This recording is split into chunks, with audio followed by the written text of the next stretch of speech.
What's up, fight fans? Welcome to my channel, Against the Grain Boxing Talk. Unlike other channels, I tend to focus on fights where I see opportunities. I tend to focus on value plays at the casino, and my hopes are to make a lot of money picking the underdogs and going against public opinion and focusing more on reality. I will warn you, my picks are very, very high risk. They are not for the faint of heart. The rewards could be great, but if you do lose, it is not my fault. I do not want to get blamed for any losses, so I would encourage you to do your own research and do your own homework. And I will, of course, outline my reasons why I think these underdogs that I pick will win in the upcoming fights. So, with that said, I want to focus on the fight coming up between Joseph Parker and Fabio Wardley. In this fight, I am choosing Fabio Wardley to win. And right now at my local casino, they're offering a plus 350 on Wardley just to win the fight. So it doesn't matter if he wins by knockout or decision. He just needs to win, and you get a plus 350, which is very, very, very generous. So let's focus on why I think Parker loses and why I think Parker is very overrated. So Parker, he's in his mid-30s. He's been battle tested. He's been in some wars.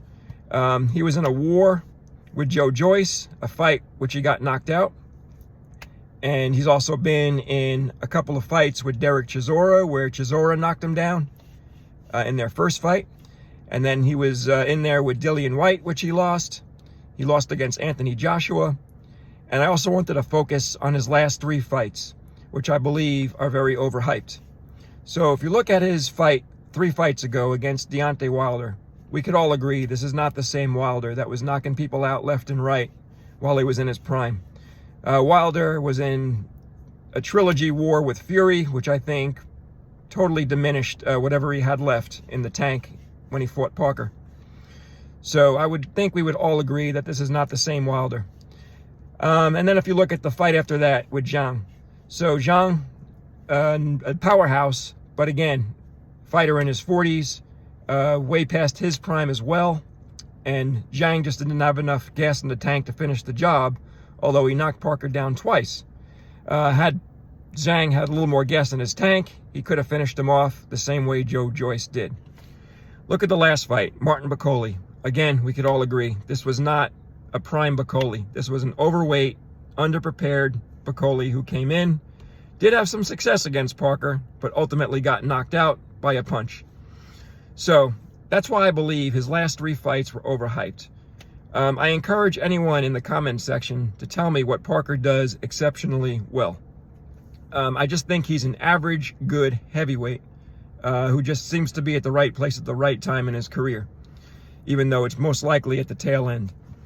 All right, if we shift the focus over to Wardley,